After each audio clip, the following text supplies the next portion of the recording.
Jesus is risen. All right, Jesus is not leading the people. Now what? Well, Book of Acts, same author as the book of Luke, the gospel, starts off with beloved Theophilus, God lover. So whoever is reading it, who has a love of God, it's written to you.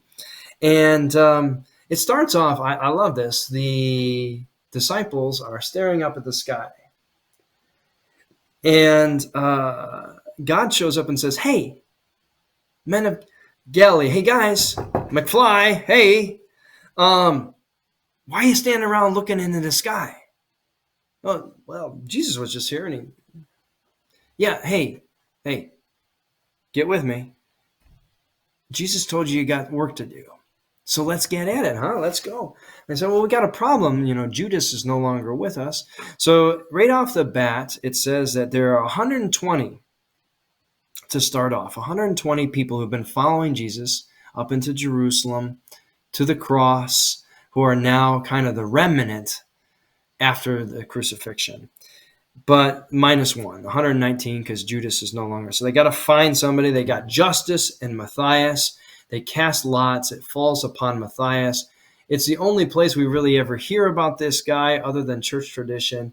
And, I wonder what was the matter with Justus. Well, we don't know, but God's favor falls upon Matthias.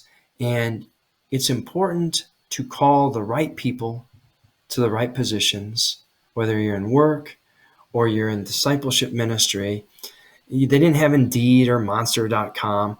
They had to find somebody who had both the enthusiasm, the willingness, and an open heart to serve wherever God was going to lead them in this early church. They decided, they made the decision to be courageous and go out and share good news publicly after the death of Jesus. This is going to bring down a lot of heat. It was going to endanger their families potentially. This was nothing to be taken lightly. So they had to make sure they got it right. The only thing we know about Matthias is from tradition. Actually, it's from a surviving copy of an ancient manuscript called the Acts of Andrew and Matthias, which is found and it talks about Matthias being in Asia Minor, what's today the former Soviet state of Georgia, and that Matthias went and shared the gospel and good news to the country of man-eaters. Whoa, here she comes. Watch out, boy, she'll chew you up. Whoa, here she comes. She's a man-eater. I'm not sure what the man-eaters are, except for maybe cannibals. Imagine being called to serve a bunch of people who might eat you if they don't like your sermon. Wow, this guy's got some chops. I wish we knew more about Matthias and exactly what that first outing amongst the cannibals were like. I don't want to be rude, but after I preach, can you tell me what's on the menu for dinner tonight?